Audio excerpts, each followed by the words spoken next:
We're going to be discussing Chapter 8 of The Future of an Illusion. If you've been with us so far, it's been a long ride. We have 3 more chapters to go, 8, 9, and 10. This time we'll be talking about Freud's discussion on how to transition from religious-based laws to secular-based laws. Stay tuned.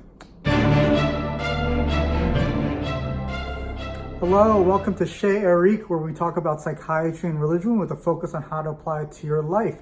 Today, we will be talking about Chapter 8 of The Future of an Illusion. The Future of an Illusion being the document where Freud kind of poo-poos on religion, and then religion and psychiatry kind of go separate ways in how they develop and how they understand the world and everything. And so Chapter 8 builds on Chapter 7, so let's talk a little bit about Chapter 7. In Chapter 7, Freud makes the case of the fact that we can kind of get rid of religion and instead have secular reasons or secular sources reasons for having laws. He says that religion doesn't really add much anymore, and it would be better to get rid of religion. And in Chapter 8, Freud kind of goes deeper into this and kind of discusses how this would go about, or how he would kind of go about doing this. So let's dive into it. The first thing kind of talks about, it says it wouldn't really be that hard to transition from a religious reason for doing things to a non-religious reason for creating laws and stuff like that. So he uses the example of killing people. Instead of saying God tells us not to kill people, instead he would say you shouldn't kill people because it wouldn't make any sense, it would be wrong. He says even the person who actually killed someone, the murderer, right? Let's say murdered somebody, would want this law. Because if he just randomly murdered someone, everyone in their family would go after them, right? And then if that person was murdered, then his family would then murder those family, and everyone kill each other, and therefore even the murderer would want a law that says you should not murder people, right? To protect at least himself from other people, okay? And the logic there is that we do have standards for society to help it function, and that these laws should be based on rational reasons, not based on just because God told me so. He then kind of comments saying that one might say, oh, but you're losing a sacredness to the laws. There's something holy about the laws. And he counters that by saying that a lot of laws were considered sacred in the past, like really important laws, but then this sacredness kind of bled into like minor laws and then even more minor laws, and it created big giant confusion about which laws counted more than others, and then they contradicted each other and nobody knew what to do, right? He says, it's really hard to determine what God wants. Like, who has the right to say, I know what God wants, okay? And who knows what God wants? You can't really determine it. So why don't we just leave God out altogether, right? Just leave him out altogether. And instead, focus on rational reasons for the laws that we create, okay? He also says there might be a criticism that laws without God, like purely cultural laws, purely sort of a secular laws, they wouldn't really do very well, right? But he says, look at history. In history, we have laws, okay? And not everyone believes in the 10 Commandments, that thou shalt not kill, but we still have them, and people believe in them, and they still follow them, so it really shouldn't be that big of a deal, right?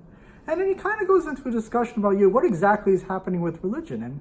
And he says that, God is the prototype for your fatherly relationship, that when you were a child, you were anxious, and being anxious, you sought to relieve that anxiety with your parents. So now as an adult, you created God to alleviate that anxiety. And in alleviating that anxiety, that's kind of relationship you have with God. But he also says that the way a child eventually learns how to deal with the anxiety, the neurosis, he says, they eventually outgrows it. And he says society as a whole will eventually outgrow religion. And he says it's fairly, look at the advancements of science, look at the advancements of people. People have become much more moral, much better these days. And people are, back then they couldn't hold back their primitive ways, and now we can, right? With very little. And I would generally agree, society has gotten better over time. I know maybe some people would disagree with that with all the news channels saying, society is falling apart. But I think by and large, society has gotten better. So he would say, look at that, we're doing fairly well.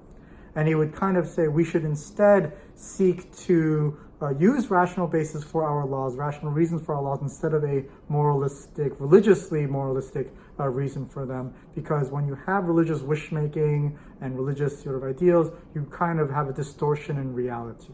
Okay, and that's kind of the big thing he is big against. So that's kind of what he's proposing. That the transition will just happen naturally when we just outgrow our neurosis, our childlike neurosis as a humanity, as a society.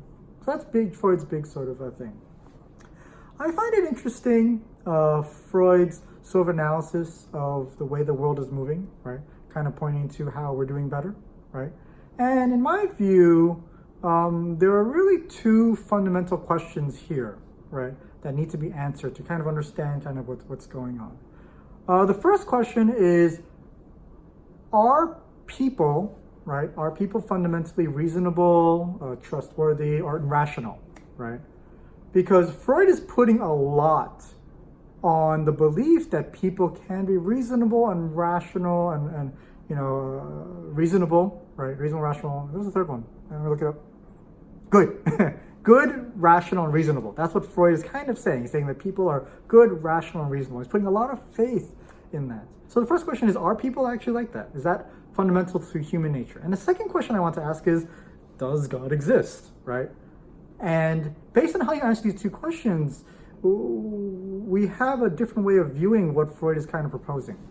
So Freud is saying God does not exist, and people are good, rational, and reasonable. And he says the reason why we can say that is because I don't have evidence that God exists, I don't see evidence that God exists, and I see that humanity is developing better every single day. More technology, more peace, right?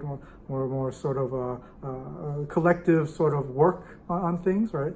And that would be his case. But imagine someone who believes in the goodness of humanity and their ability to be rational and reasonable, and they believe in God.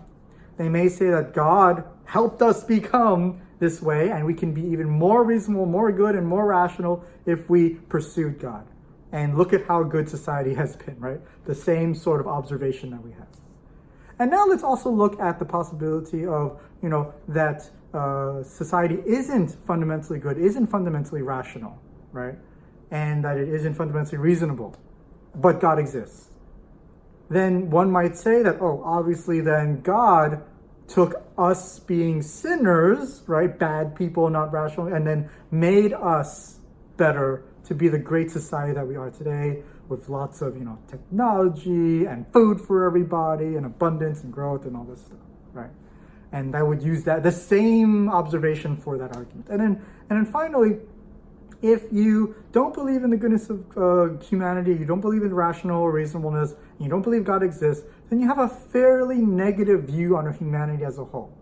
And then if you have a fairly negative view on humanity as a whole, then you're probably likely to say that all of this good stuff that's happening, right, with society, it'll all fall apart at the end, because at its core, at people's core, they are just not nice people. They're not good people. They're not rational. I find it curious because Freud kind of talks a lot about the subconscious and how people aren't rational, that they actually have a lot to do with their a lot of why people do what they do is in their subconscious, I guess in some respects, like emotional reasons why they do what they do. And currently, a lot of behavioral economics kind of shows that people don't really make rational decisions on things. They don't actually decide on things based on all the facts and all the reasons.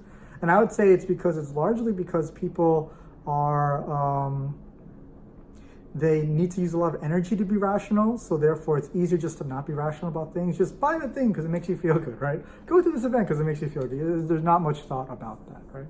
So then I want to ask you, what the big takeaway, do you have faith in God or do you have faith in people, right?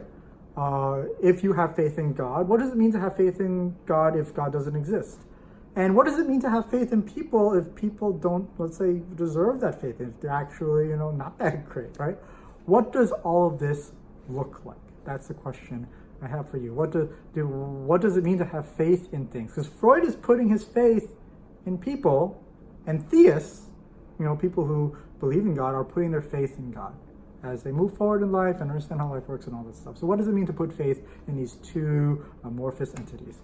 Comment below, all right? If you like this video, do you like and subscribe? Hit the notification button and share. Please share if you like these videos. So thank you very much. Bye. I'm gonna try to do a YouTube magic trick. I have a link to, I think it's a Bill Gates video on how the world is getting better, there's less poverty in the world, and I think generally speaking people would agree that there's less war, less violence in the world. So I want to learn how to use YouTube, so I'm gonna create a video right here. Did I do it? Right here. Maybe I did it, maybe I didn't. Here. I'll try. There's a way to put videos on the thing. Maybe it's over here. Over here. I don't know. Anyway, I'll see you next time.